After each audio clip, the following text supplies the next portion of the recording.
Hello বন্ধুরা, শুভ সন্ধ্যা। তো আজকের ব্লগটা আমি স্টার্ট করছি সন্ধ্যাবেলায়।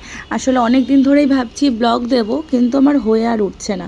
তো দেখো, সন্ধ্যাবেলায় একটু ঘরটা গুছিয়ে নিলাম, তারপরে দিকে রান্না বসিয়েছিলাম, মানে তরকারিটা একটু গরম করছিলাম। তারপর দুপুরবেলা যত জামাকাপড় সব ধুয়ে দিয়েছিলাম সবগুলো একটু ভাঁজ করে নিচ্ছি। আসলে কি বলো তো, কাজ আমি মানে এই গরম পড়ে গেছে যেহেতু, আমি কাজ সন্ধ্যার পরেই করি, মানে বেশিরভাগ কাজটা সন্ধ্যার পরেই করি, যেহেতু আমাদের বাড়িতে পুরো টানা রোদ পড়ে, তো অত গরমে আমি আর কোনো কাজ করতে পারি না। তারপর আমি নিরামিষ খাচ্ছি, যেহেতু তোমরা হয়তো শর্ট ভিডিও দেখে সবাই জেনেছো যে আমি নিরামিষ খাচ্ছি, চৈত্র মাস তো ওই জন্য নিরামিষ খাচ্ছি। তো ছেলে কিছুদিন ধরেই বলছিল ফুচকা খাবে ফুচকা খাবে, তো আমি আর বাইরে যেহেতু কিছু খাচ্ছি না, ওকেও খেতে দিইনি। ভাবছি আজকে আমি ফুচকাটা বাড়িতেই বানাবো। একটা দিদিভাই এসেছিলো বিকেলবেলা আমার সঙ্গে দেখা করতে, তো ওই দিদিভাইটাই আমাকে বলল যে কীভাবে ফুচকাটা বানাতে হবে। আর এদিকে দেখো, ছেলেকে বলে দিলাম ফ্রিজ থেকে দুটো আলু বের করতে। আলু দুটো প্রেশার কুকারে দেবো, একবারে লঙ্কা দিয়ে ছোলা দিয়ে একবারে আলু দিয়ে দেবো, তাহলে আর কি তাড়াতাড়ি হয়ে যাবে। তো ছেলে একটু আলুটা নিয়ে মজা করছিল, আর আমি ওইদিকে দেখো আলুটা বানিয়ে নিলাম, দিয়ে প্রেশার কুকারে জল দিয়ে দিয়েছি। এবার কিছুটা লঙ্কা দেবো ওর মধ্যে। তো দেখো লঙ্কা দিয়ে দিয়েছি, আর লঙ্কা আমি বোটাটা ছাড়িয়ে দিইনি। আর এদিকে দিয়ে দিলাম ছোলা, দিয়ে একবারে প্রেশার কুকারে সিটি দিয়ে নেব। তো তোমরা কে কে বাড়িতে ফুচকা বানিয়েছো একটু জানিও, আমাকে কমেন্ট করে বলো। ফুচকা কিন্তু আমি বানিয়েছিলাম, ভালোই হয়েছিল খেতে, তোমাদেরকে দেখাচ্ছি দাঁড়াও। আর তারপর দেখো এদিকে শসা কেটে নিয়েছি, আর ছোলা রেখে দিয়েছি আলাদা করে, ধনেপাতা কেটে নিয়েছি, আর ফুচকার আটাটা মেখে নিয়েছি। এদিকে বাটির মধ্যে কিন্তু একটু তেঁতুল আর লেবু ভিজিয়ে রেখে দিয়েছি। আর এটা নিয়ে এসে ধনিয়া দিয়ে আর হচ্ছে জিরে দিয়ে আর কি ভেজে নেব।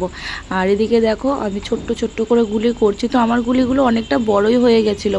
প্রথম যখন করছিলাম তখন ভালো হচ্ছিল না, তারপর আবার করে একটু ফোনে দেখে নিলাম, দেখে নেওয়ার পর একদম ছোট্ট ছোট্ট করে গুলি করেছিলাম, দিয়ে তারপর ফুচকাগুলো বেশ ভালোই ফুলছিল। এদিকে দেখো আমি অল্প অল্প করে করছিলাম, যেহেতু আগে কখনো করিনি, অনেক দিন আগে একবার করেছিলাম, মানে সেই ফুচকা পাঁপড় যেগুলো সেগুলো করেছিলাম, এরকম বাড়িতে একদমভাবে করিনি আমি। তো এই প্রথম করেছি। আর দেখো ফাইনালি ফুচকা রেডি, এই যে খাওয়া হয়ে গেছে। কটা ছিল ভিডিওটা নেব একদম মনে ছিল না। তো এই দেখো এদিকে বাবান খাচ্ছে, একটু টক জল দিয়ে খা, মুখে দে।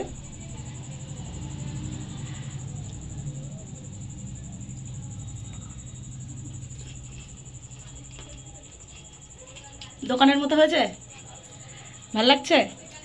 আসলে আমি তো নিরামিষ খাচ্ছি, যার জন্য দোকানের কিছু ওকে খাওয়াচ্ছি না সেইভাবে। তো বলছিল কিছুদিন ধরে যে মা আমি ফুচকা খাবো, আমাকে ফুচকা বানিয়ে দাও। তো আজকে এক দিদিভাই আমাকে বলে দিল এইভাবে বানাও, দেখো ভালো বানাতে পারবে। তো বাড়িতে ট্রাই করে নিলাম। আর এগুলো দেখো প্রথমে এগুলো পুড়ে গেছিলো, তো যাই হোক তারপরে এই যে প্রথমে তো খারাপ করতে করতে তারপরে তো ভালোটা হবে, তাই না? নে এবার মুখে দে, জাস্ট দেখো কত সুন্দর আওয়াজ, একদম কড়মড়া হয়েছে। দেখো আমি হাতে নিচ্ছি, এই দেখো ফুচকাটা, দেখো আওয়াজটা শুধু শোনো, দেখো যা দারুণ হয়েছে না। এটা এবার আলুর মধ্যে দিয়ে দিই, ম্যাডাম এখানে।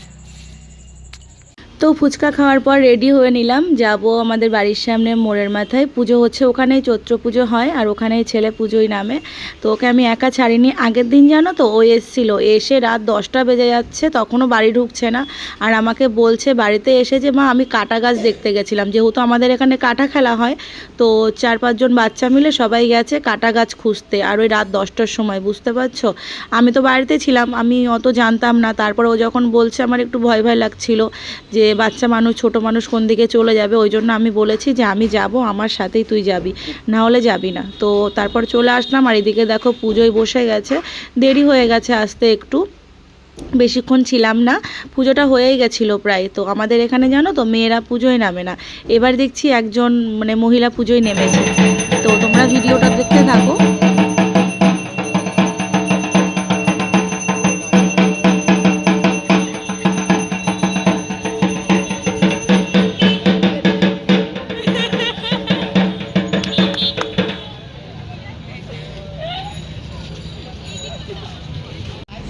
তো তারপর যখন পুজোটা শেষ হয়ে গেল আমি বাড়ি যাব, তার আগে আমি ভাবছি আমি যখন এসেছি বাবাকে একটা প্রণাম করব। সবাই যেহেতু এখানে ছিল সন্ন্যাসীরা, ছোঁয়া নাড়া লেগে যাবে, যার জন্য আমি একটু সাইডে ছিলাম। নিরামিষ খাচ্ছি, তবুও আমার তো আর মানে জামা কাপড়গুলো তো আমিষ, আগের জামা কাপড়, তো ওই জন্য ওদের সামনে আসিনি। তো বাবাকে প্রণাম করে নিলাম, এবার বাড়ি চলে যাব।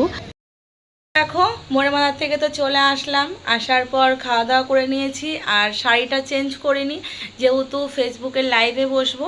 তো ভিডিওটা কেমন লাগলো অবশ্যই সবাই কমেন্ট করে জানিও। সবাই ভালো থেকো, দেখা হচ্ছে নতুন কোনো সময় নতুন কোনো ব্লগে। আশা করছি ব্লগ তোমাদেরকে দিতে পারবো, চেষ্টা করছি। আর অনেক কাজের মধ্যে থাকি, তো যার জন্য ব্লগটা কন্টিনিউ আমি করতে পারি না। তো সবাই ভালোবাসা দিয়ে পাশে থেকো, দেখা হচ্ছে নতুন কোনো ব্লগে। সবাইকে টাটা, শুভরাত্রি।